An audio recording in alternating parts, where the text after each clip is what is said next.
Hi అండి, నేను మీ మధుశ్రేణి. Cabbage శనగపప్పు కర్రీ కింద చేస్తున్నానండి. క్యాబేజీని కట్ చేసుకోండి, వాటర్ వేసి బాయిల్ చేసుకోవాలి. కొంచెం సాల్ట్ వేసి పసుపు వేయడం వల్ల స్మెల్ రాదండి. క్యాబేజీ అనేసరికి కొంచెం స్మెల్ వస్తుంది కదా, అలా రాకుండా ఉండాలంటే మీరు ఇలా కుక్ చేసుకోండి. స్మెల్ ఉండదు. వాటర్ వేసి బాయిల్ అయిన తర్వాత కుక్ అయిందో లేదో చూసుకొని పక్కన పెట్టేసుకోవాలి. శనగపప్పు 1 కప్పు తీసుకొని వాటర్ వేసి శనగపప్పు కూడా బాయిల్ చేసుకోవాలి.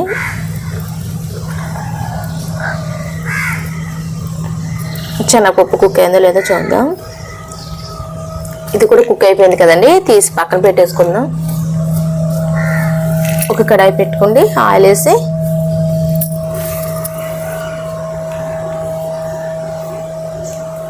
పప్పు దినుసులు,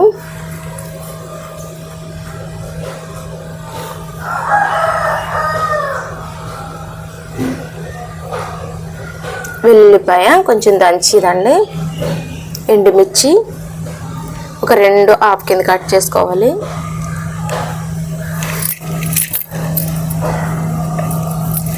కొద్దిగా జీలకర్ర,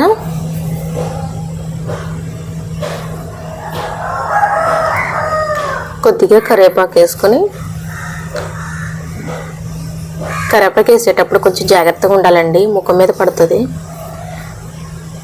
ఉల్లిపాయ ముక్కలు, సన్నగా కట్ చేసిన పచ్చిమిర్చిని కూడా వేసుకొని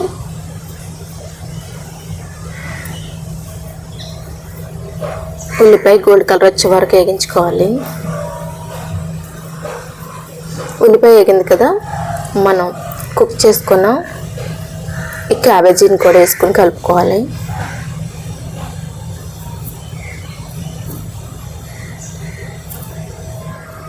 ఉల్లిపాయ ముక్కలు పట్టేలా కలుపుకొని ఒకసారి కర్రీకి తగినంత కారం, మళ్ళీ కొంచెం సాల్ట్ చూసుకొని వేసుకోవాలి.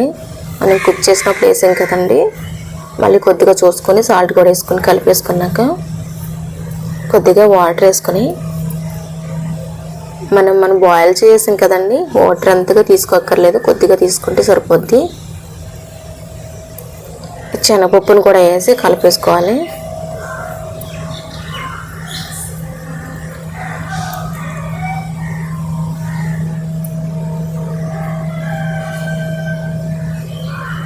శుక్రవారాలు మంగళవారాలు నీసు ఉండదు కదండి, మనం వారం చేసేటప్పుడు ఇలాంటి కర్రీస్ తీసుకోవాలి.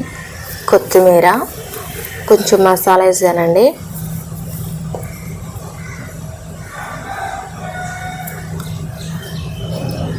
క్యాబేజీ శనగపప్పు కర్రీ అయితే అయిపోయింది. వీలైతే లైక్ చేయండి.